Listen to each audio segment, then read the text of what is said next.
एकूण मुंबईचा जर आपण विचार केला तर मुंबईमध्ये तसा गेल्या म्हणजे आज सकाळी 6 वाजेच्या पूर्वीच्या 48 तासामध्ये जवळपास 200 mm पाऊस पडला आणि आज सकाळी 6 वाजतापासूनच्या 6 ते 8 तासात 170 mm पाऊस मुंबईमध्ये पडलेला आहे।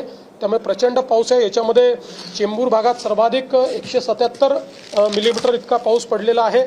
यावेळेस विशेष जो काही पावसाचा जोर आपल्याला दिसतोय तो शहर भाग आणि पूर्वी उपनगर म्हणजे ईस्टर्न सबब ज्याला म्हणतो त्या क्षेत्रामध्ये जास्तीत जास्त पावसाचा जोर आपल्याला दिसतोय।